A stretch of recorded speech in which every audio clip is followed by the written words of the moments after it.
عليه وسلم وشر الأمور محدثاتها وكل محدثة بدعة وكل بدعة ضلالة وكل ضلالة في النار. أعوذ بالله من الشيطان الرجيم. بسم الله الرحمن الرحيم. فاعلم أنه لا إله إلا الله.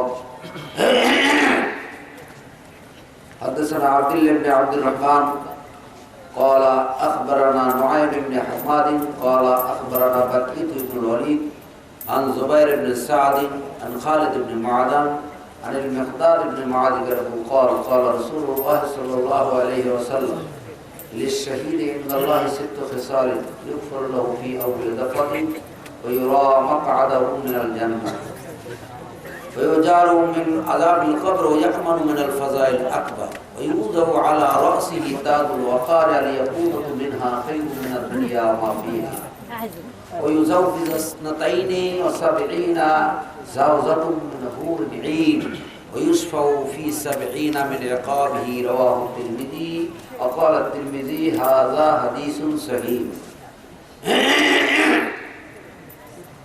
اللهم صل على محمد وعلى آل محمد كما صليت على إبراهيم وعلى آل إبراهيم إنك حميد مجيد. اللهم بارك على محمد وعلى آل محمد كما باركت على إبراهيم وعلى آل إبراهيم إنك حميد مجيد. আজকের সবার সম্মানিত সভাপতি, প্রধান অতিথি, উপস্থিত হাজরাত ওলামায়ে কেরাম, বিজ্ঞ পরিচালক মণ্ডলী, সামনে পিছনে ডানে বামে আগত স্বাগত সমবেত মুসলিম ব্রাদারানে মিল্লাত, পর্দার আড়ালে অবস্থানরত আমার মহিষী মা ও বোনেরা, আসসালামু আলাইকুম ওয়া রাহমাতুল্লাহি ওয়া বারাকাতুহু। কথা বলার আগে সালাম দিতে হবে বলে যে হাদিসটি বলা হয়ে থাকে আসসালামু ক্বাবলাল কালাম, এই হাদিসটি তিরমিজির জিলদে সানি 99 পৃষ্ঠার 20 নম্বর লাইনের নিচে হাদিসটিকে জয়ী বলা হয়েছে। সালাম দিতে হবে এই মর্মে মুসলিম শরীফের 100 পৃষ্ঠার 1 লাইন থেকে 13 লাইন পর্যন্ত একাধিক হাদিস রয়েছে। সালাম দিতে হবে এবং সালাম দেওয়ার শর্ত 990 নম্বর পৃষ্ঠায় বুখারীতে রয়েছে। তামামুত তাহিয়াতু ওয়াল আখযু বিল ইয়াদ ওয়াল মুসাফাতু বিল ইয়ামনা, বিভিন্ন হাদিস আছে, কিন্তু সালাম দেওয়ার আগে কথা বলা যাবে না এই কথাটা রাসূলের এটা সহিহ মুত্তাসিল হাদিস দিয়ে প্রমাণিত নয়। প্রশংসা একমাত্র মহান আল্লাহ সুবহানাহু ওয়া তাআলার জন্য, যিনি আমাদেরকে দুনিয়াবি কাজ কর্ম থেকে বিরত রেখে কিছু সময়ের জন্য হলেও এই মহৎ জলসায় উপস্থিত হওয়ার, বসার, শোনার সুযোগ করে দিয়েছেন। সেই মহান স্রষ্টার দরবারে শুকরিয়া জ্ঞাপন করছি, আলহামদুলিল্লাহ। দরুদ ও সালাম বর্ষিত বিশ্ব নবী মুহাম্মদুর রাসূলুল্লাহ সাল্লাল্লাহু আলাইহি ওয়াসাল্লামের রূহের উপরে, শান্তি বর্ষিত হোক সকল সাহাবায়ে কিরামদের রূহের উপরে, শান্তি বর্ষিত হোক সারা পৃথিবীর মুসলিম নারীদের উপরে, শান্তি বর্ষিত হোক আপনার আমার সকলের উপরে, যাদের আর্থিক, মানসিক, শারীরিক ও কায়িক পরিশ্রমের মাধ্যমে এই মহৎ জলসা অনুষ্ঠিত হচ্ছে। আল্লাহ রাব্বুল আলামিন তাদেরকে এবং আমাদের সকলকে কিয়ামতের মাঠে এই মাহফিলকে নাজাতের জরিয়া বানিয়ে দেন, আমিন।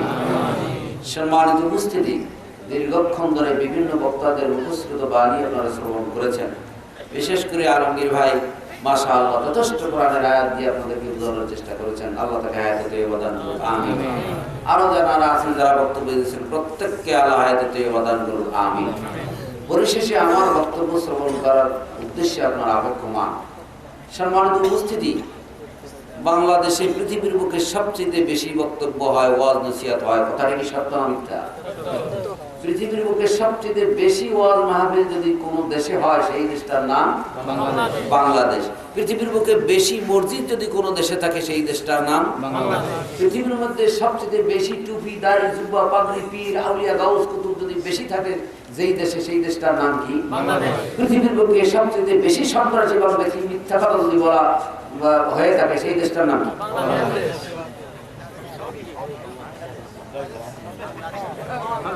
ঠিক বললেন না ভুল বললেন?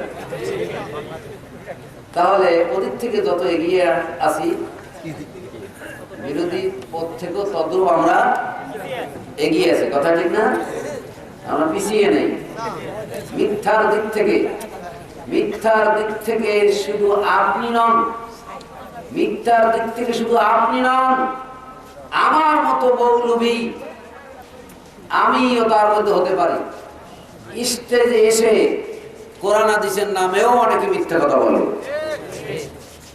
বাংলাদেশে আছে না নাই? সম্মানিত উপস্থিতি, এখন যার পক্ষে যাবে সে তো খুশি, যার বিপক্ষে যাবে সে তো বেজার হবেই। আমি জিজ্ঞাসা করি আপনার সাথে আর আল্লাহর সাথে সম্পর্ক কিসের? জাতির না বংশের না ব্যক্তির? বিশ্বাসের। আল্লাহর সাথে আপনার সম্পর্ক কিসের? বিশ্বাসের। আর আল্লাহর কাছে আপনার পরিচয় কি জাতি হিসাবে না ব্যক্তি হিসাবে না দল হিসাবে? জি না, ব্যক্তি হিসাবে, মানুষ হিসাবে। আল্লাহর কাছে আপনার পরিচয় মানুষ হিসাবে। আপনি মানুষ কিনা? এই মানুষ সৃষ্টি জগতের মধ্যে যত সৃষ্টি আছে তার মধ্যে একটি জাতি হলো মানুষ, কথা ঠিক কিনা? গরু একটি জাতি, হায়াওয়ান জানোয়ার পশু পাখি এক একটা জাতি, কথা ঠিক কিনা? আপনারা বলুন তো সৃষ্টির সেরা জাতি কে? সবাই বললেন না? মানুষ সৃষ্টির সেরা, কথা ঠিক? কারণটা কি? মানুষ সৃষ্টির সেরা কেন? কিসের ভিত্তিতে, কিসের কারণে? বুদ্ধির দিক থেকে, বিদ্যার দিক থেকে, জ্ঞানের দিক থেকে যদি জাস্টিফিকেশন করা হয়, তাহলে আপনার চাইতে গরু ছাগল ভেড়া বকরি শিয়াল কুকুরের বুদ্ধি কম নয়, কথা ঠিক কিনা? আরবি একটি প্রবাদ আছে, আর দুনিয়া জিফাতুন ওয়া তালিবুহা কিলাবুন। দুনিয়াটা হলো মরা গরুর মতো, এটা তালাশ করে কুকুরে। আমি জিজ্ঞেস করি মরা গরু কিসে কিসে খায়? শকুনে খায়, শিয়ালে খায়, কুকুরে খায়, কথা ঠিক কিনা? কিন্তু এই খাওয়ার মধ্যে একটা পার্থক্য আছে। সেটা কি? শকুনে দিনে খায়, রাত্রে বাসায় চলে যায়, বাসা বলে না, কি কথা ঠিক কিনা? শিয়ালে রাত্রে খায়, দিনে বাসায় চলে যায়, বাসার কথা বলে না। কিন্তু কুত্তা বা কুকুর এমন একটা জাতি, রাত্রেও খায় দিনেও খায়, নিজের বাসার কথা মনে থাকে না। এই জন্য কুকুর মানুষকে কুকুরের সাথে তুলনা করা হয়েছে। সেই মানুষ যে ব্যক্তি রাত্র দিন অহরহ আল্লাহর বিরোধিতা করে যাচ্ছে, নিজের আসল জায়গা যে জান্নাত সেই জায়গায় ভুলে যায়। মানুষ সৃষ্টির সেরা কেন? বুদ্ধি আছে এই জন্য। আপনারা কি মনে করেন? বাবুই পাখি চেনেন? বাবুই পাখিতে তো একটা বাসা বাঁধে, ওরকম একটা বাসা আপনি বাঁধতে পারবেন? খুলতে পারবেন? না কেটে কি খোলা যাবে? তাহলে ইঞ্জিনিয়ারিং দৃষ্টিতে যদি সৃষ্টির সেরা আশরাফুল মাখলুকাত বলা হতো, তাহলে আপনাকে না বলে ওই বাবুই পাখিটাকে বলা উচিত ছিল, কথা ঠিক কিনা? শক্তির দিক থেকে যদি সৃষ্টির সেরা বলা হতো, তাহলে আপনাকে না বলে একটা হাতিকে অথবা একটা মহিষীকে বলা উচিত ছিল, কি কথা ঠিক কিনা? যেহেতু তার বুদ্ধি আপনার চাইতে কম নয়। 1982 সালে পত্রিকায় দেখলাম নারায়ণগঞ্জে বানর আছে। এই বানর মারার জন্য বিদেশ থেকে একটা মেডিসিন নিয়ে আসছে হইল, সেই মেডিসিন রুটির ভিতরে দিয়ে নারকেল গাছের ডগায় দিয়ে রাখছে বানর মারার জন্য। কিন্তু পেপারে লেখছে ওই মেডিসিনটা খাইলে যে কোনো প্রাণী মারা যাবে, কিন্তু এর প্রতিক্রিয়া কিছু হবে, অর্থাৎ এর বিরূপ প্রতিক্রিয়া। এই এমন কোন জিনিস তখন আবিষ্কার হয় নাই যে এই ঔষধটা খেলে মারাই যাবে, কিন্তু এমন কোন ঔষধ আবিষ্কার হয় না যেটা খাইলে বাঁচবে। এই ঔষধ দিয়ে রেখেছে। বানর দলপতি সে বানর মুড়িদার নিয়ে আসছে নারকেল খেতে। এখন তাকে প্রত্যেক ডগায় রুটি কিস করে আওয়াজ করছে, কি বললো ও বুঝলো আর ওর মুরিদরা বলতো। দুই একজন মুরিদ নিয়ে জঙ্গলের ভিতরে গিয়ে কিছু পাতা আইনা প্রত্যেকের হাতে দিল, সব রুটিগুলো বিষ সহ খাইলো, একটা বানর মরে যায় না। তাহলে যেই মেডিসিনটা মানুষ আবিষ্কার করতে পারে নাই, সেই মেডিসিনটা আবিষ্কার করার মতো ব্রেন আল্লাহ বানরকে দিয়েছেন। কথা ঠিক কিনা? আমি জিজ্ঞেস করি, গরুর বুদ্ধি আছে না নাই? কুকুরের বুদ্ধি আছে না নাই? আপনার বুদ্ধি আছে না নাই? তাহলে কুকুরকে সৃষ্টির সেরা বললো না, গরুকে সৃষ্টির সেরা বললো না, হাতিকে সৃষ্টির সেরা বললো না, লাকাদ কাররামনা বানি আদম বললেন। আল্লাহ কি ভুল করছেন? গরুর বুদ্ধি না থাকলে একটা গরুকে পানির মধ্যে ঠেলে ফেলাইতে চান, দেখবেন পড়বে না। ও বুদ্ধি আছে যে উন্নত বলে আমি ভিজে যাবো, এই জ্ঞানটা ওর আছে, এই জন্য পানিতে পড়তে রাজি হয় না, আগুনের মধ্যে পড়তে রাজি হয় না। এই জ্ঞানটা আছে বিদায়। কথা ঠিক কিনা? ঠিক। তাহলে ওরও জ্ঞান আছে, আপনারও জ্ঞান আছে। ওকে সৃষ্টির সেরা বানাইলো না, আপনাকে সৃষ্টির সেরা বানাইলো কেন? হ্যাঁ, কেন? তার কারণ হলো আপনার জ্ঞান আর ওর জ্ঞানের মধ্যে কিছু পার্থক্য আছে।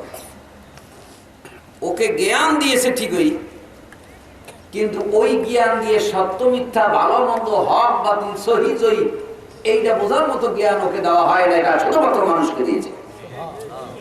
কথা ঠিক কিনা? আমি জিজ্ঞেস করি, আপনাদের এলাকায় এমন কোন গরু আছে নাই যে মারা গেলে জান্নাতে যাবে? এমন কোন কুকুর আছে নাই যে মারা গেলে কুকুরটা জান্নাতে যাবে? তো ওরা জান্নাতে যাবে না, আপনি জান্নাতে যাবেন কেন? কারণটা কি? আপনি জাহান্নামে যাবেন, কারণটা কি? কুকুরের জন্য জান্নাত জাহান্নাম নাই, শিয়ালের জন্য জান্নাত জাহান্নাম নাই, ভেড়া বকরির জন্য জান্নাত জাহান্নাম নাই, আপনার জন্য জান্নাত জাহান্নাম কেন? কারণ হলো কুকুরকে আল্লাহ আদেশ করে দিয়েছেন এইটা করবা, ঠিক সেইটাই করতেছে, ওর উল্টা করার মতো ক্ষমতা ওকে দেওয়া হয় নাই। আম গাছকে বলছে আম দিবা সারা জীবন, আম গাছে জীবনে কোনোদিন কাঁঠাল ধরে নাই। লিচু গাছকে বলছে লিচু দিতে, লিচুই দিচ্ছে, কোনোদিন লিচু গাছে তেঁতুল হয় নাই। ওরে যা বলছে তাই করতেছে। এই জন্য ও দুনিয়ায় যে কয়দিন আছে ওই কয়দিনই শেষ, এরপরে আর ওর জান্নাত জাহান্নামের প্রয়োজন নাই, বিচার নাই। কিন্তু মানুষকে ছড়াটা করার ক্ষমতা দিয়েছেন এবং না করার ক্ষমতাও দিয়েছেন। এই ক্ষমতাটা মানুষকে দিয়েছেন। আদেশ এবং নিষেধ দুইটা করার মতো জ্ঞান আল্লাহ মানুষকে দিয়েছেন, যা শিয়াল কুকুরকে দেয়নি। এই জন্য মানুষের বিচার হবে এবং এই জন্য মানুষের জান্নাত এবং জাহান্নাম হবে।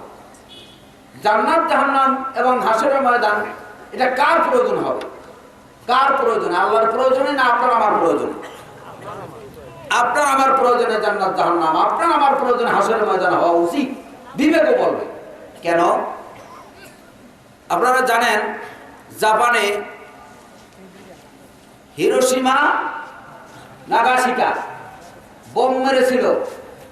একজন ব্যক্তি বোম মেরেছে, লক্ষ লক্ষ মানুষ মারা গিয়েছে। এখন এই বিচার যদি করতে হয়, একজন মানুষের বিচার যদি করতে হয়, মারা গেছে লক্ষ লক্ষ মানুষ, তাহলে একটা মানুষকে লক্ষ লক্ষ বার মারতে হবে আর জীবিত করতে হবে, তাহলে ন্যায্য বিচার হবে না, ন্যায্য বিচার হবে না। এই পৃথিবীর বুকে এটা সম্ভব নয়। এই বিচার করতে হলে আলাদা এমন একটা জায়গা দরকার হবে যেখানে মারাও যাবে, আবার জীবিত করা যাবে, আবার মারা যাবে, আবার জীবিত করা যাবে। সেটা এই দুনিয়ার বুকে সম্ভব নয়। অর্থাৎ এরকম বিচার করার জন্য হাসরের ময়দান নামে একটা ময়দান দরকার আছে না নাই? এই প্রয়োজনটা কি মানুষের জন্য না আল্লাহর জন্য? মানুষের জন্য। সম্মানিত উপস্থিতি, গরু, ভেড়া, বকরি, ছাগল যা আছে সবগুলোর বিবেক আছে, আপনারও বিবেক আছে। কথা ঠিক কিনা? কথা ঠিক কিনা? এখন আপনি বলতে পারেন, মানুষকে দুনিয়ার বুকে পরীক্ষার হলে পাঠিয়েছেন, কোরআন বলে আল্লাযী খালাকাল মাউতা ওয়াল হায়াতা লিয়াবলুয়াকুম আইয়ুকুম আহসানু আমালা। কার আমল ভালো এটা দেখার জন্য পরীক্ষার জন্য দুনিয়ায় পাঠিয়েছেন। এই পরীক্ষায় কেউ পাস করে, কেউ ফেল করে। আমি জিজ্ঞেস করি, মাস্টার সাহেব যারা আছেন, শিক্ষক যারা আছেন, এই পরীক্ষার হলে যারা পরীক্ষা নেন, আপনারা দেখতেছেন কোন কোন ছাত্র ভুল লিখতেছে, ওরা কি ঘাড় ধরে বের করে দেন? কেন দেন না? ও তো ভুল লিখতেছে, দেখতেছেন, তারপরে ঘাড় ধরে বের করে দেন না কেন?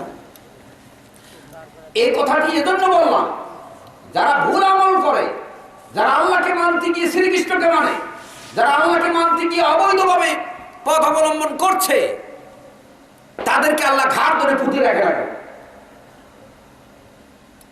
আপনি কেন ঘাড় ধরে বের করে দেন না ছেলেটাকে? ভুল লেখা আপনি দেখতেছেন, তারপরও আপনি ঘাড় ধরে বের করে দেন না কেন?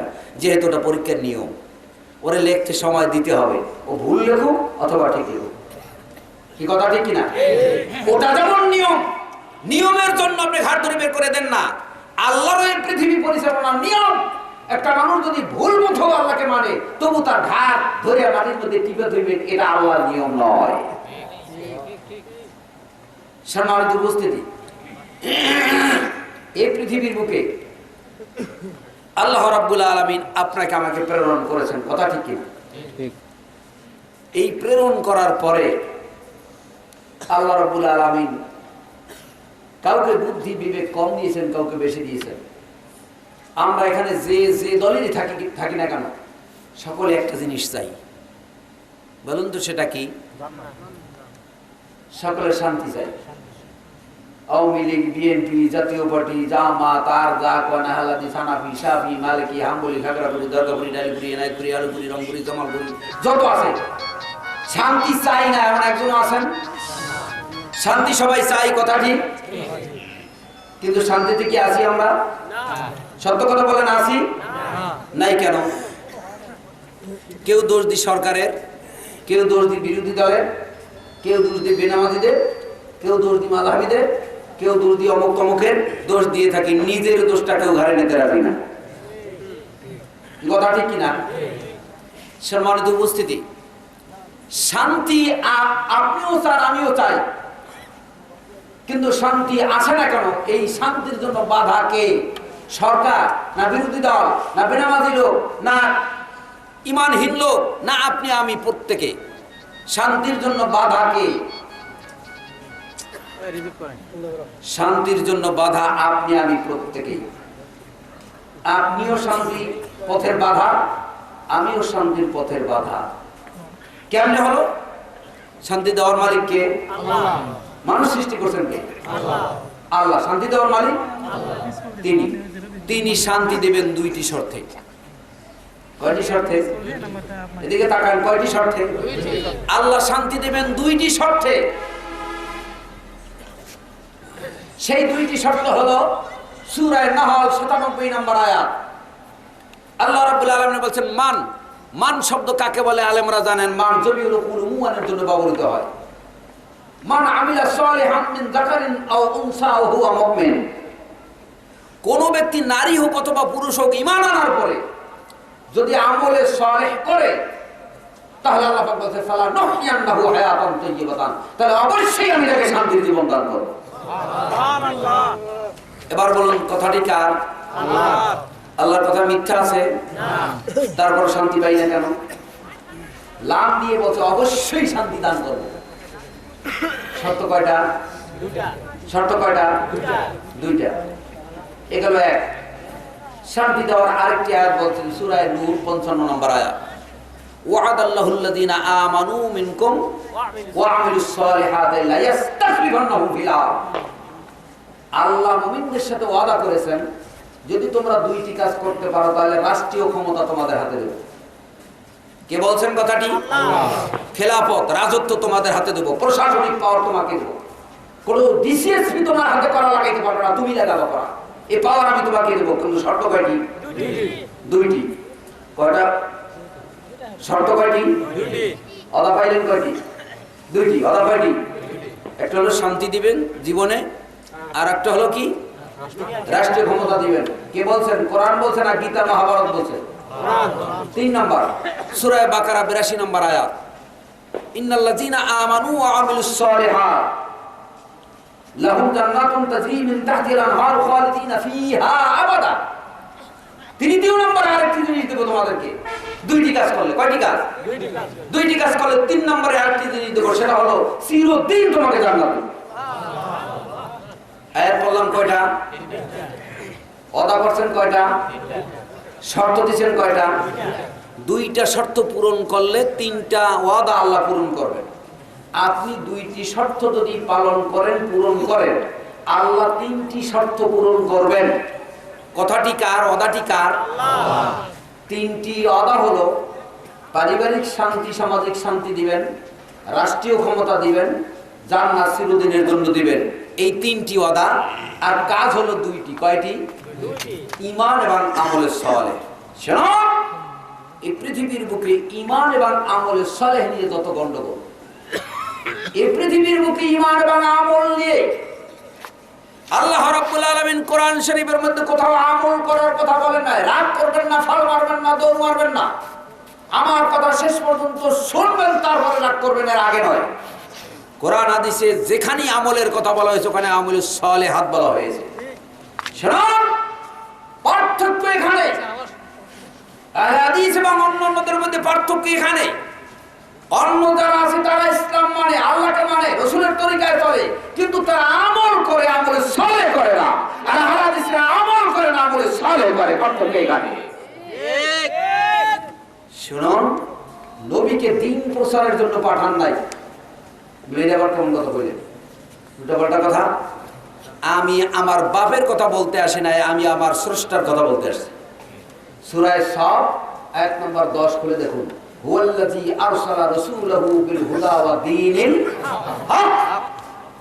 মুহাম্মদুর রাসূলুল্লাহ সাল্লাল্লাহু আলাইহি ওয়াসাল্লাম, তার সম্পর্কে আল্লাহ বলেন পবিত্র সেই সত্তা যিনি তার রাসূলকে দ্বীনে হক নিয়ে প্রেরণ করেছেন। দ্বীন নিয়ে পাঠান না, দ্বীন মানে জীবন ব্যবস্থা। নবীকে দ্বীন প্রচারের জন্য পাঠানো হয় নাই, দ্বীনের হক অর্থাৎ সঠিক দ্বীনের ব্যবস্থা নিয়ে পাঠিয়েছে। অন্যান্য যারা আছে দ্বীনের দাওয়াত দেয়, দ্বীনে হকের দাওয়াত দেয় না। আর আহলে হাদিসরা দ্বীনের দাওয়াত দেয় না, দ্বীনে হকের দাওয়াত দেয়। পার্থক্য পেয়েছেন?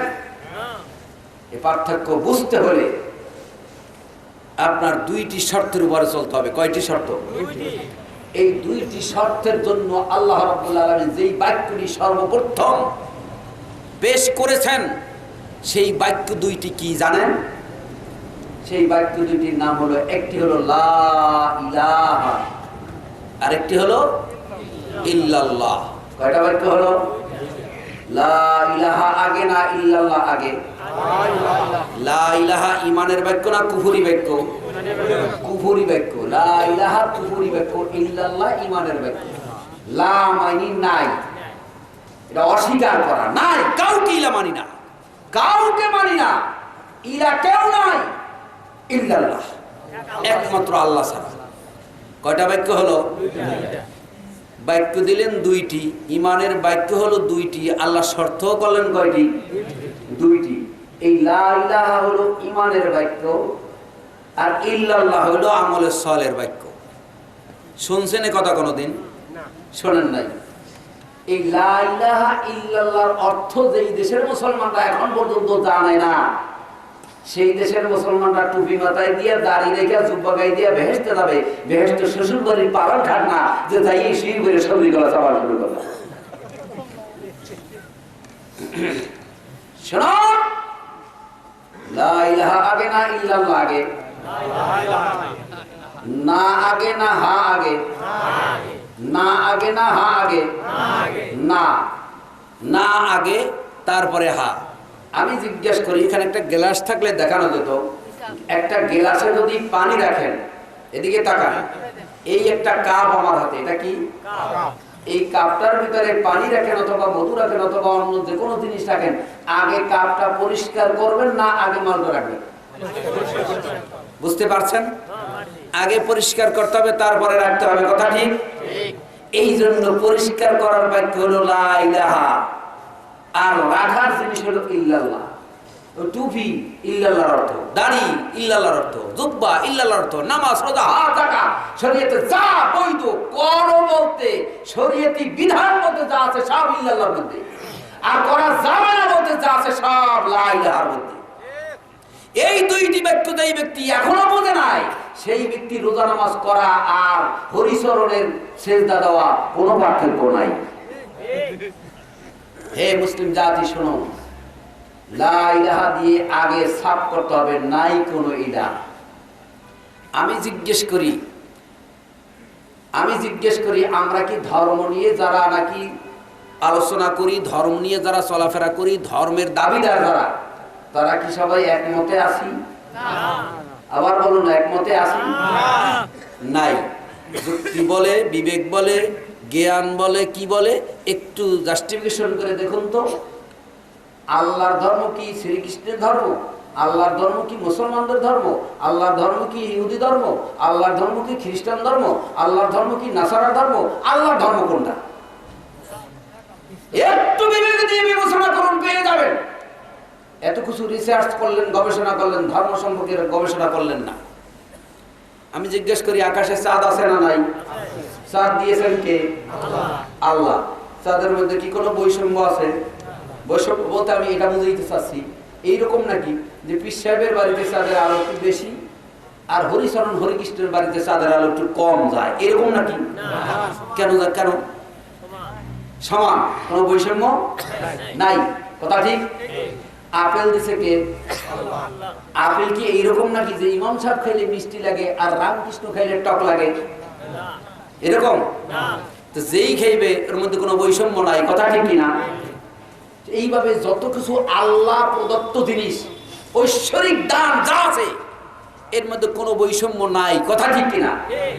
যদি এটা বুঝে থাকেন আল্লাহর দেওয়া জিনিসের মধ্যে যেরকম কোনো বৈষম্য নাই, এটা যদি বুঝে থাকেন তাহলে আল্লাহর দেওয়া ধর্ম সেটাই হবে যেই ধর্মের মধ্যে কোনো বৈষম্য নাই। কি কথা ঠিক কিনা? আমরা একটু গবেষণা করে দেখি কোন ধর্মের মধ্যে বৈষম্য নাই। হিন্দু ধর্ম, বৌদ্ধ ধর্ম, খ্রিস্টান ধর্ম, নাসারা ধর্ম, ইহুদি ধর্ম, কথা ঠিক কিনা? ইহুদি একটা জাতির নাম, সম্প্রদায়ের নাম। এই সম্প্রদায়ের সাথে ধর্ম যোগ করে ইহুদি ধর্ম বলা হয়। খ্রিস্টান একটি জাতি, এই জাতির সাথে ধর্ম যোগ করে খ্রিস্টান জাতি বলা হয়। বৌদ্ধ একজন ব্যক্তির নাম, গৌতম বুদ্ধ, এই বুদ্ধ দেবের নামের সাথে ধর্ম যোগ করে বুদ্ধ ধর্ম বলা হয়, কথা ঠিক কিনা?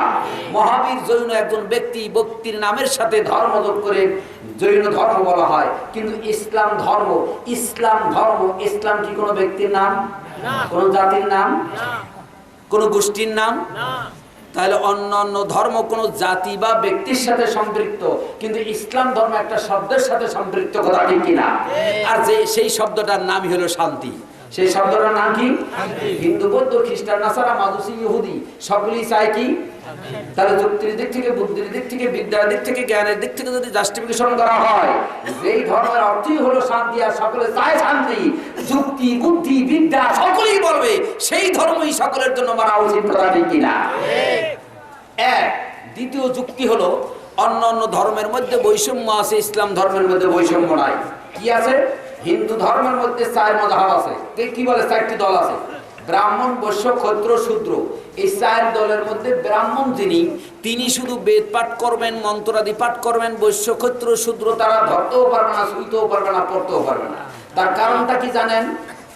অনেকেই জানে না। তার কারণটা ওই ঠাকুররা জানে, ব্রাহ্মণরা জানে। এই জন্য তারা ধরতেও দেয় না, ছুঁইতেও দেয় না, পড়তেও দেয় না। কারণটা কি?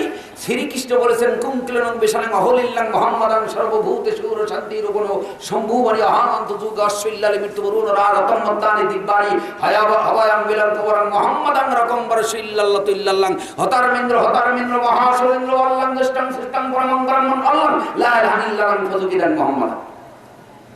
শ্রীকৃষ্ণ বলছে, আমার পরে কলির যুগে একজন লোক আসবে যার প্রথম অক্ষর ম, শেষের অক্ষর দ, অর্থাৎ মুহাম্মদ। মায়ের নাম হবে আমেনা, বাপের নাম হবে আব্দুল্লাহ। মরুস্থলে নিবাসী মরুভূমিতে জন্মগ্রহণ করবে। শিষ্য শাখা সমনিরিতং, অনেক আসহাবে কেরামগণ হবে তার। অষ্টাচার্য গুণাধীতং, 8টা গুণে গুণান্বিত হবে।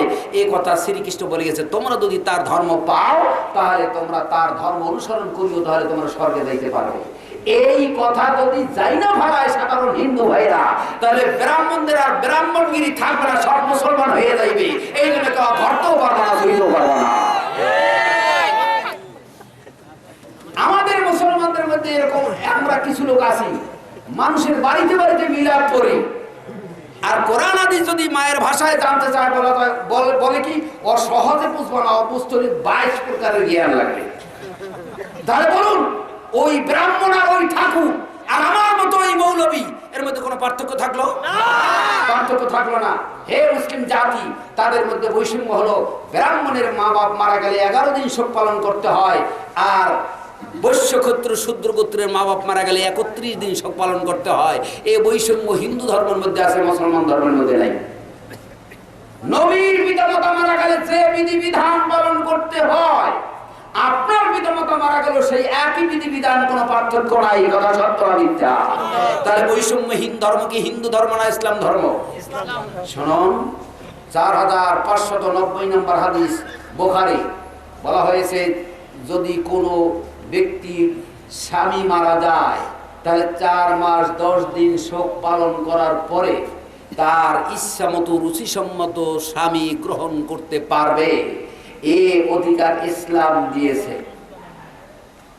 কিন্তু হিন্দু ধর্মে কি বলা হয়েছে? রাজা রামমোহন রায় পর্যন্ত আইন ছিল, স্বামী যদি মারা যায় ওর সাথে স্ত্রীকেও আগুন দিয়ে পোড়ানো হতো, সতীদাহ প্রথা। তখন রাজা রামমোহন রায় আইন করলেন এটা একটা ধর্ম হলো, এটা বাদ দিতে হবে। এটা বাদ দিয়ে তিনি আইন করে দিলেন এই একটা কুলক্ষিনী নারী, অর্থাৎ তার আগুন দিয়ে পোড়ানো যাবে না। এখন থেকে আইন করা হলো যে এ আর দ্বিতীয় কোনো বৈধভাবে কোনো স্বামী গ্রহণ করতে পারবে না। তাহলে যেই ধর্মের আইন মানুষ পরিবর্তন করে, সেই ধর্ম কি ঐশ্বরিক ধর্ম হতে পারে না। তাহলে এই বিধবা নারীর বৈধভাবে স্বামী গ্রহণ করতে হলে, বৈধভাবে স্বামী গ্রহণ করতে হলে হিন্দু ধর্মে তার কোনো ব্যবস্থা নেই। আছে কোন ধর্মে? তাহলে এই বৈষম্য হিন্দু ধর্মের মধ্যে আছে, ইসলাম ধর্মের মধ্যে নাই। কথা ঠিক কিনা? শুনুন, হিন্দু ধর্মের মধ্যে বৈষম্য হলো ব্রাহ্মণরাই মন্ত্রাদি পাঠ করবে, বেদ পাঠ করবে, অন্য কেউ পাঠ করতে পারবে না। কিন্তু ইসলাম ধর্ম বলছে একটা মুসির ঘরের মুসিও যদি এখন ইসলাম গ্রহণ করে আর যদি তার গ্রাম শুদ্ধ হয়, তাহলে নবীর বংশের সামনে দাঁড়িয়ে ইমামতি করার অনুমতি ইসলাম দিয়েছে, তা হিন্দু বৌদ্ধ খ্রিস্টান ধর্মে দেয় না।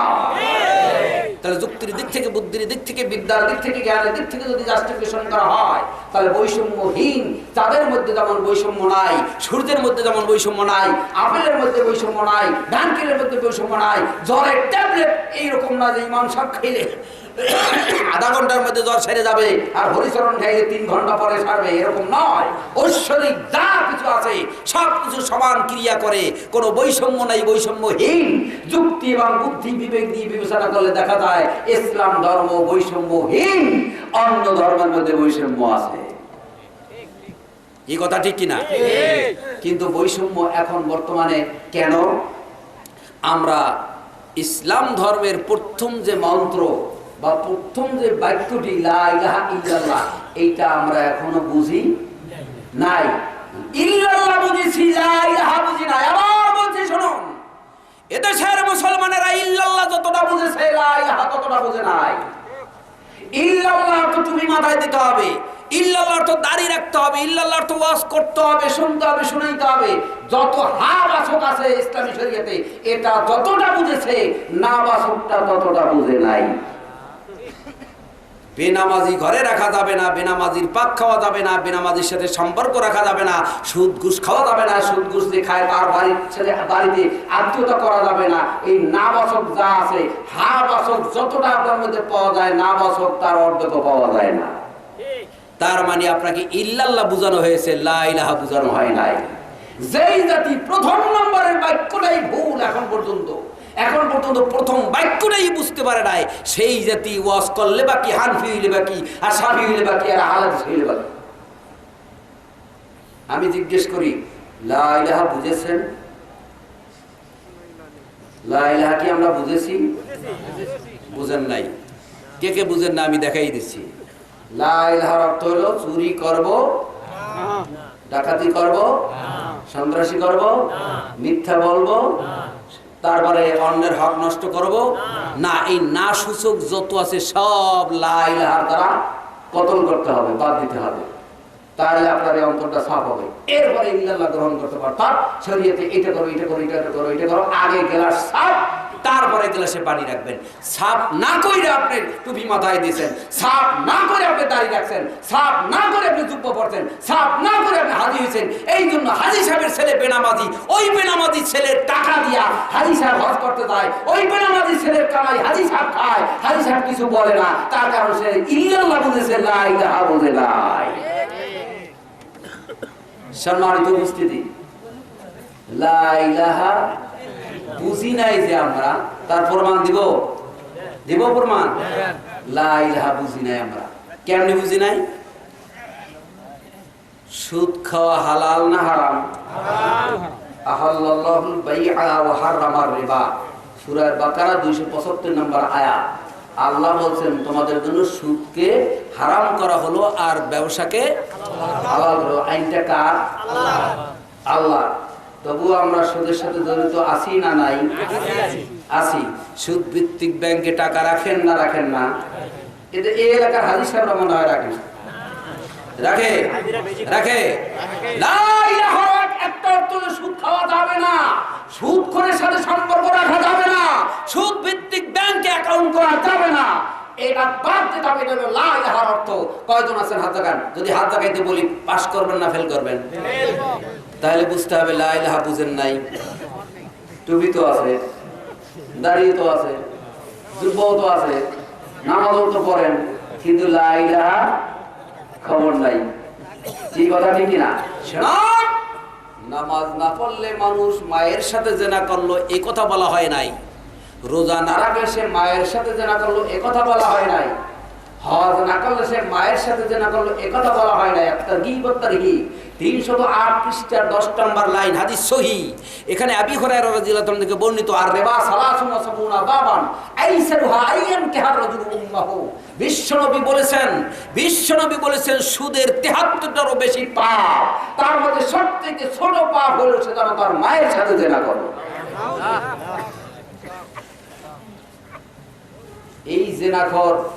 এই জেনা করাচ্ছে একদল লোকেরা, আপনি তাতে শরীক আছেন। কথা ঠিক কিনা?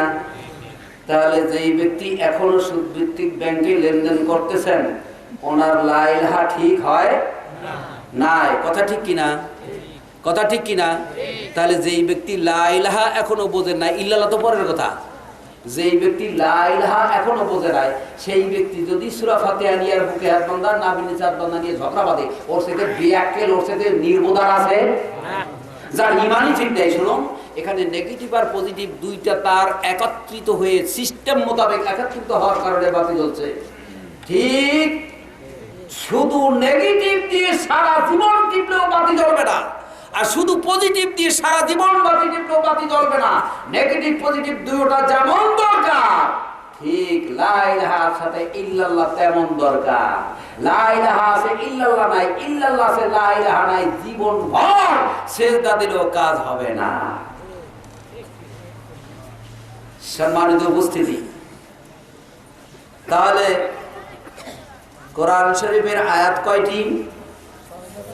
6236টি। গুণে দেখবেন, ইসলামিক ফাউন্ডেশনে গুণে একেবারে টোটাল দিয়ে দিয়েছে।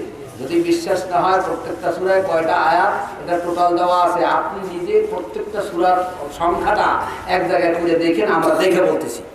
6236টি আয়াতে একটি আয়াত যদি কোনো ব্যক্তি অমান্য করে, সব আয়াত ঠিক আছে, একটি আয়াত অমান্য করলো, সে কি ঈমানদার না বেঈমান? আমি জিজ্ঞেস করি, একটা লোকে 2 রাকাত নামাজ পড়লো, রুকু করলো, সিজদা করলো, তাশাহুদ করলো, সবকিছু সুন্দর করে বললো, কিন্তু ওযু করলো না, তার নামাজ কি হবে? তার নামাজ হবে না কেন? কয়টা ভুল করছে? একটা ভুল করছে। কয়টা? নামাজ বাতিল কতটুকু? হ্যাঁ, এটা কি বুঝতে পারছেন? ভুল করছে কয়টা? নামাজ বাতিল কতটুকু? সম্পূর্ণ। একটা ভুল করলে যদি সম্পূর্ণ নামাজ বাতিল হয়, ঠিক কোরআন শরীফে 6236টি আয়াতের একটা আয়াতকে যদি ইচ্ছাকৃতভাবে ভাইলেট করে, তার ঈমান বাতিল হবে কতটুকু? কি সম্পূর্ণ না আংশিক? সম্পূর্ণ বাতিল হবে। কথা ঠিক কিনা? শুনুন, এই ধরনের ঈমান আগে না আমলে চলে আগে? পর্দায় থাকাটা ভালো কাজ না খারাপ কাজ? রাস্তা দিয়ে একটা মহিলা হাইটে যায়, ওই মহিলাটাকে ধরে আইনা বাড়িতে সুন্দর করে ঘেরা বেড়া দিয়ে একেবারে হেজাব টেজাব পরাইয়া পর্দা টর্দা করলেন, কিন্তু বিয়ে করলেন না। পর্দা করা ভালো কাজ না খারাপ কাজ? কিন্তু আগে বিয়ে না আগে পর্দা? বিয়েই করলেন, আপনার পর্দার কোনো মূল্য আছে? বিয়েই করলেন না, আপনার ছেলে মেয়ের কোনো মূল্য আছে? এটা বৈধ না অবৈধ? হ্যাঁ, মুসলিম জাতি ভালো করে বুঝতে হবে, ঈমানকে আগে মজবুত করতে হবে। আল্লাহ পাক 2টি শর্ত দিয়েছেন, এই 2টি শর্ত যদি তোমরা পূরণ করতে পারো, তাহলে রাজত্ব তোমাদেরকে দেব, শান্তি তোমাদেরকে দেব, পরকালে জান্নাত তোমাদেরকে দেব। এই 2টি শর্ত ছাড়া যতই রাজপথে লাফালাফি করো না কেন, কঠিন কালো ইসলামী স্টেট কায়েম হবে না, হবে না, হবে না। সম্মানিত উপস্থিতি, ঈমানের বেলায় সব ঠিক আছে, 6235টি আয়াত মানলেন, কিন্তু সুদের আয়াতটা মানলেন না। আপনার ঈমান কি একটু গেল না সম্পূর্ণ গেল?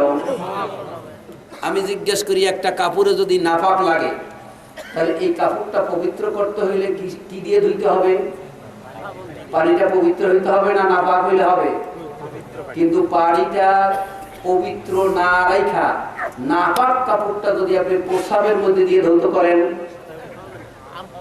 তাহলে পবিত্র হলো না আরো নাপাক হলো? শুনুন, ইসলামী আইন ও কানুন যাদের কাছ থেকে শিখতে হবে, জানতে হবে, আমাদের মধ্যে আমরা অনেকেই আছি নাপাক ধুইতে যেমন পবিত্র পানি লাগে ওই পবিত্র পানির পরিবর্তে প্রসাদ দিয়ে ধৌত করতেছি। অর্থাৎ যিনি ইসলাম সম্পর্কে ভালো করে ব্যাক সাইড গুড সাইড ভালো করে জানে না তাদের কাছ থেকে ইসলাম সম্পর্কে জানার অর্থই হলো নাপাক কাপড় প্রসাদের মধ্যে ধৌত করা। যার কারণে আমাদের মধ্যে এই ডিভাইডেড, যার কারণে আমাদের মধ্যে এই দলাদলি। কেন দলাদলি থাকবে? আপেলের মধ্যে দলাদলি নাই, চাঁদের মধ্যে সূর্যের মধ্যে নাই, ইসলাম নিয়ে কেন, ধর্ম নিয়ে দলাদলি থাকবে কেন? ধর্মের মধ্যে বৈষম্য থাকবে কেন? আল্লাহর দেওয়া যেটা ধর্ম সেটা যদি হিন্দু ধর্ম হয় সেটা আমার মানতে কোনো অসুবিধা আছে? সেটা যদি বৌদ্ধ ধর্ম হয় মানতে কোনো অসুবিধা আছে? কোনো অসুবিধা নাই। কিন্তু যুক্তি দিয়ে, বুদ্ধি দিয়ে, জ্ঞান দিয়ে, বিবেক দিয়ে বিবেচনা করতে হবে। আল্লাহ রাব্বুল আলামিন আপনাকে কয়েকটা জিনিস দিয়েছে দুনিয়া বোঝার জন্য। কয়েকটা জিনিস দিয়েছে কি বোঝার জন্য?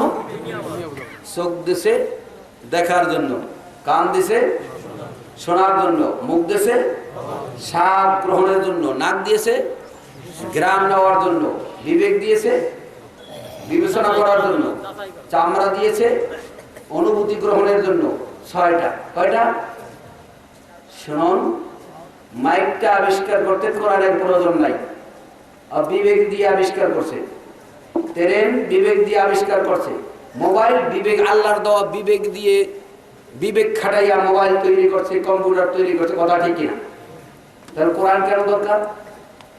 কোরআন দরকার হলো যেই জিনিস চোখ দিয়ে বোঝা সম্ভব নয়, নাক দিয়ে বোঝা সম্ভব নয়, বিবেক দিয়ে বোঝা সম্ভব নয়, হাত দিয়ে বোঝা সম্ভব নয়, পাও দিয়ে বোঝা সম্ভব নয়, ত্বক দিয়ে বোঝা সম্ভব নয়, কোনো জিনিস দিয়ে বোঝা সম্ভব নয়, সেই জিনিস বোঝার জন্য কোরআন আর হাদিস দিয়েছে।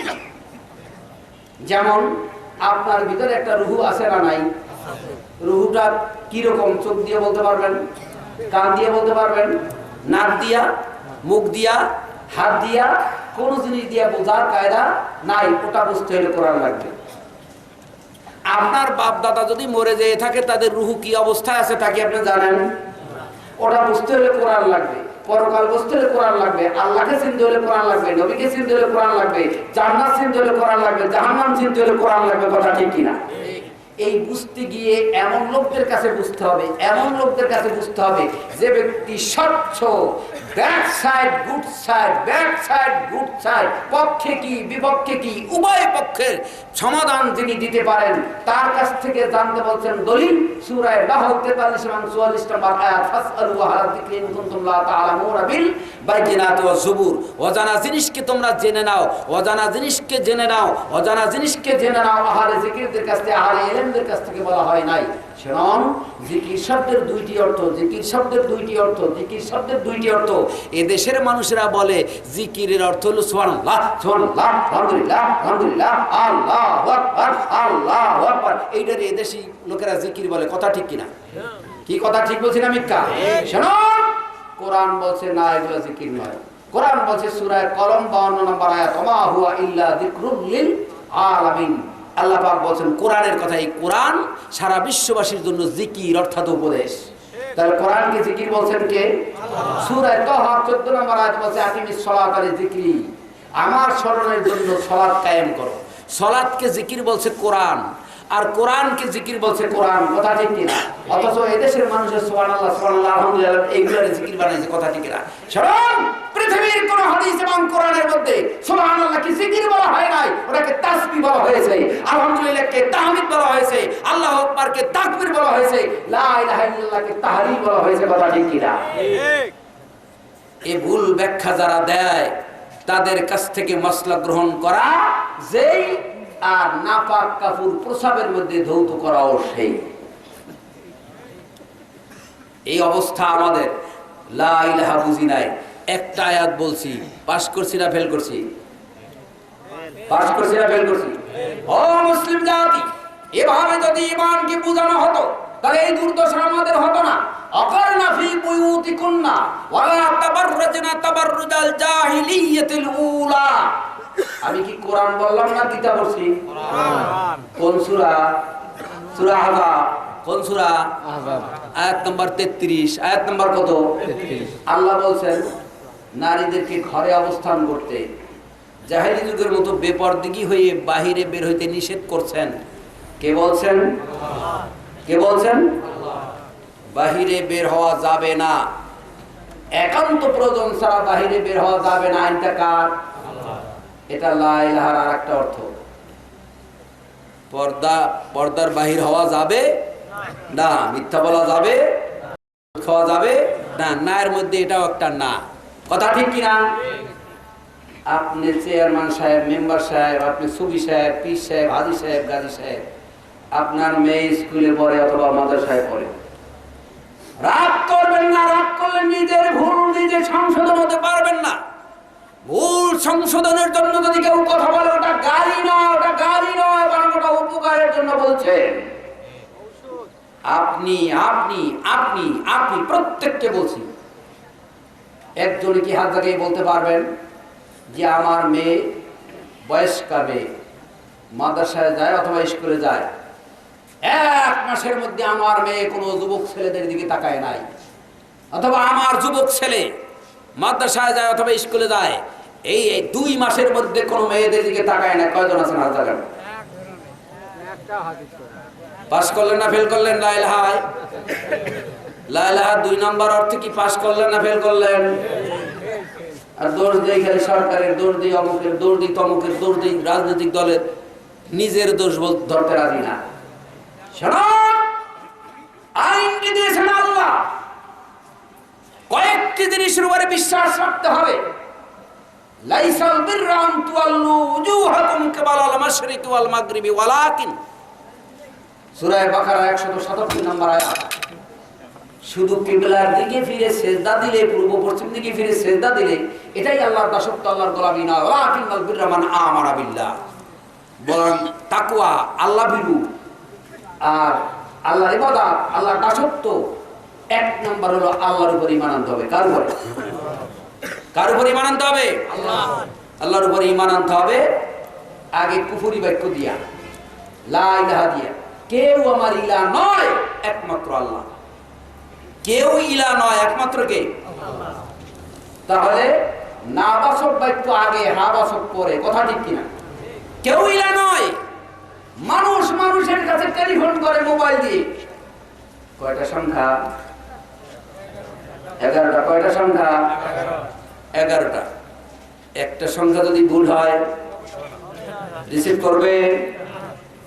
আপনি জানেন আল্লাহর সাথে মোবাইল করার জন্য 99টা নাম্বার আছে, তা কি জানেন? জানেন তা? আল্লাহর টেলিফোন নাম্বারের সংখ্যা কয়টা? 99টা। কে বলছেন? আল্লাহ বলছেন। কোথায় বলছেন? সূরা আরাফ 179 নম্বর আয়াত আল্লাহ পাক বলেন, ওয়ালিল্লাহিল আসমাউল হুসনা ফাদউহু বিহা। আল্লাহর অনেক গুণবাচক নাম সমূহ আছে, সেই নাম সহ তাকে ডাকো।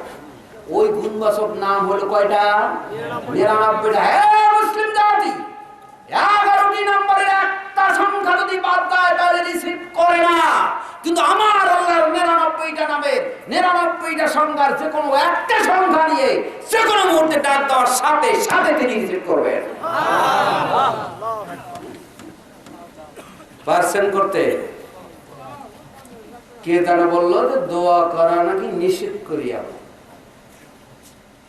দোয়া করা নিষেধ আছে? কেউ বলছে দোয়া করা নিষেধ? এগুলো উলাইকা হামজা না? এগুলোর ঈমান আছে? যারা এই মিথ্যা কথা ছড়ায় তাদের ঈমান আছে? ঈমানই নাই। ছেলে মেয়ে কটা বিয়েই করি না, ছেলে মেয়ে ধানের গোলা কটা জমি নেই, তা দাঁড়াইব থেকে। ঈমানই নাই, তারপরে ধারার আমল আইব থেকে। হে মুসলিম জাতি, আগে ঈমান না আগে আমল? আগে কোনটা? ঈমান আগে। ঈমানের আগে আরেকটা জিনিস আছে। ঈমান অর্থ কি? বিশ্বাস। বিশ্বাসের আগে আরেকটা জিনিস আছে, বলুন তো সেটা কি? বলছি কিন্তু একটু আগে। ঈমানের আগে আরেকটা জিনিস আছে, কুফরি করা। ইমানের আগে কুফরি। কুফরি বাক্য হলো লা ইলাহা, অস্বীকার করা। আল্লাহ ছাড়া আর যত ইলাহ আছে সবকে কুফর করা, অর্থাৎ অস্বীকার করা। আগে কুফরি করা, তারপরে ঈমান আনা। তাকে বলা হয় মুমিন, তাকে বলা হয় বিশ্বাসী মুমিন। কুফরি করব আল্লাহর সাথে নয়, আল্লাহ ছাড়া যত ইলাহ আছে সবগুলোকে কুফরি করলাম, অর্থাৎ অস্বীকার করলাম। কুফর শব্দের একটি অর্থ হলো অস্বীকার করা। আগে অস্বীকার করতে হবে, তারপরে স্বীকার করতে হবে আল্লাহকে। কথা ঠিক কিনা? কিন্তু আমরা আগে অস্বীকার না কইরা আল্লাহকে স্বীকার কইরা ভুল করছি, যার কারণে এখন ওই অস্বীকারের বাক্যগুলো বলতে গেলে যার গায়ে বাঁধে সেই অমনি ফোস করে জাতি সাহেবের মতো ফোস করে ওঠে। বুঝছেন কথা? এই জন্য আগে যেই মেডিসিনটি দেওয়া উচিত ছিল সেইটা এদেশের আলেমরা দেয় নাই, পরেরটা দিয়েছে। এখন আগেরটা যেই বলতে যায় সেই তার রোশানালে করে, উনি বুঝবে সব, আর কেউ বুঝে নাই।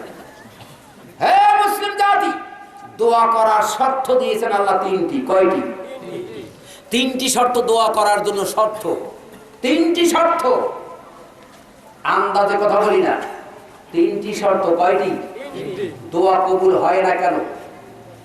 সারা দুনিয়ার মানুষেরা ইরাকের জন্য দোয়া করলো, তারপরে ৬,০০০ কেজি ওজনের বোম মারলো ইরাকে, কার দোয়া কবুল হলো না? কেন হয় নাই? কেন হয় নাই? দোয়ার পদ্ধতির মধ্যে ভুল রয়েছে। নামাজ পড়ে মানুষ জাহান্নামে যাবে। শোনো, নামাজ পড়লে মানুষ জান্নাতে যাবে কথাটি সত্য নয়। সঠিক নামাজ পড়লে মানুষ জান্নাতে যাবে কথাটি সত্য। রোজা রাখলে মানুষ জান্নাতে যাবে কথাটি সত্য নয়। বিশুদ্ধ রোজা রাখলে জান্নাতে যাওয়া যাবে কথাটি সত্য। ওয়াজ করলে মানুষ জান্নাতে যাওয়া যাবে কথাটি সত্য নয়। বিশুদ্ধ ওয়াজ করলে জান্নাতে যাওয়া যাবে কথাটি সত্য। বিশুদ্ধ হতে হবে। পরীক্ষা দেওয়ার পরও ফেল করে না করে না? যে পাস করে সেও 3 ঘন্টা লাগে, যে ফেল করে সেও 3 ঘন্টা লাগে। তারপরে ফেল করলো কেন? লেখা সঠিক হয় না, এই জন্য। কথা ঠিক কিনা? এটা যেমন বুঝতে পেরেছেন, লেখা সঠিক না হওয়ার কারণে যেমন ফেল করলো। আবার বলছি শুনুন, লেখা ঠিক মতো না হওয়ার কারণে যেমন ফেল করলো, আপনার আমল ঠিক মতো না হওয়ার কারণেও আপনি ফেল করবেন, জান্নাত চোখে দেখা লাগবে না। শুনুন, ফেল কোথায় কোথায় করেছি? আপনি তো 2টাতে ফেল করছেন না পাস করছেন? ফেল করছেন। আরো বলবো, মেয়েদের দিকে তাকানো হালাল না হারাম? যাদেরকে বিবাহ করা জায়েজ তাদের দিকে তাকানো কি বলেন আপনারা? হারাম। এই দেশের হুজুরেরা, এই দেশের অধিকাংশ ইমাম সাহেবরা যুবতী মেয়েদেরকে সকালবেলা মক্তবে পড়ায় না পড়ায় না? তাদের দিকে তাকানো লাগে না লাগে না? তাহলে এই হুজুরেরা হারাম করে না হালাল করে? ওটা লা ইলাহা বুঝে না বুঝে নাই? তাহলে এই ইমাম সাহেবের পিছে নামাজ হয়? যে এখন পর্যন্ত লা ইলাহা বুঝে না তার পিছে নামাজ হয়? লক্ষ লক্ষ আলেমরা এই দেশের মাটিতে যুবতী মেয়েদেরকে সামনে নিয়ে মাদ্রাসায় পড়ায়। কথা ঠিক কিনা? সরকারের কাছে বলতে পারে না যেটা বৈধ না, এটা অবৈধ, বলতে পারে না। তার কারণ ওই হুজুরের ঈমান না, এটা বেঈমান। ওর ঈমান নাই, রাগ করবেন না, ফাল মারবেন না। ঈমান নাই। কেন ঈমান নাই? ও জানে যদি আমি বলতে যাইতে আমার চাকরি থাকবে না। চাকরির মালিক বানাইছে সরকার, আল্লাহকে বানায় না। এরকম মানুষ আপনাদের এলাকায় মনে হয় নাই? যেটা আল্লাহ হারাম করছে সেইটা এদেশের হুজুরেরা, অধিকাংশ হুজুরেরা আমরা হালাল করছি। আপনারা বলুন, এই হুজুরের দিয়ে কোনোদিন ইসলাম কায়েম হবে? এই হুজুরের বাইটে ভর্তা বানাই অথবা ট্যাবলেট বানাই, বড়ি বানাইও যদি খাওয়ানো হয়, কোনোদিন ইসলাম কায়েম হবে? কাকে দিবে ইসলাম আল্লাহ? আল্লাহ কাকে দিবেন? ওই 2টি শর্ত না হওয়া পর্যন্ত কঠিন কাল আল্লাহ জুব্বা দেখা, টুপি দেখে, দাড়ি দেখে জানেন বা আল্লাহ ইসলামী রাষ্ট্র কায়েম করবেন না। 2টি শর্ত। একটি শর্ত ঈমান ঠিক, দ্বিতীয় নম্বরে আমল ঠিক। এই 2টা ঠিক করবা। এই 2টা ঠিক করতে হইলে একটা জিনিস লাগবে। আব্দুল্লাহ ইবনে জুবাইর রাদিয়াল্লাহু আনহু জিজ্ঞেস করে আব্দুল্লাহ বিন ওমরের কাছে, আচ্ছা বলুন তো তাকওয়া কাকে বলে? বলছে কি জানেন? বলছে কি জানেন? এই একটা ওয়াজ যদি বাড়িতে নিয়ে যেতে পারেন আর ওয়াজ লাগবে না জীবনে, আর একদিন আপনার ওয়াজ শুনতে দেওয়া লাগবে না। চতুর্দিকে কাটার বাগান, কাটা। এই কাটার মাঝখান থেকে হেঁটে যেতে হবে যেন কাটা গায়ে না ফুটে। তার নাম হলো তাকওয়া। পাপের দুনিয়ায় বসবাস করতে হবে, কিন্তু পাপ যেন তোমাকে স্পষ্ট না করে, তার নাম হলো তাকওয়া। এত সোজা নয়, বলা সোজা, শোনা সোজা সহজ, কিন্তু কাজে পরিণত করা বড় কঠিন। পাপ ছাড়া আছি আমরা? পাপ ছাড়া আছি? নামাজের মধ্যে দাঁড়াই আল্লাহু আকবার বলে বলি ইয়্যাকা না'বুদু ওয়া ইয়্যাকা নাস্তাঈন, বলি না? আলহামদুলিল্লাহি রাব্বিল আলামিন, কি সুন্দর সুর দিয়ে বলি, আর মনে হয় যেন একেবারে জান্নাতে ঢুকেই গেছি। অথচ আমার চাইতে বেঈমান দুনিয়ায় নেই। রাগ করবেন না, আমি বিনা প্রমাণে কথা বলি না। কি বলছেন আপনি আর কি করছেন আপনি? আলহামদুলিল্লাহ অর্থ জানেন? অর্থ জানেন? হ্যাঁ, হামদ শব্দ শুরুতে আলিফ লাম দেওয়া হয়েছে। আলিফ লাম কোন ক্ষেত্রে ব্যবহৃত হয় বলতে পারেন? অনির্দিষ্ট জিনিসকে নির্দিষ্ট করার জন্য আলিফ লাম ব্যবহৃত হয়। আলহামদুর অর্থ সমস্ত প্রশংসা নয়, আলহামদুর অর্থ প্রশংসা একমাত্র লিল্লাহ। কার জন্য? প্রশংসা একমাত্র কার জন্য? আল্লাহর জন্য। ঠিক তো? প্রশংসা একমাত্র আল্লাহর জন্য। কাগজে কেন লাগছেন মুফতি আব্দুর রহিম, মাওলানা আব্দুর রহিম?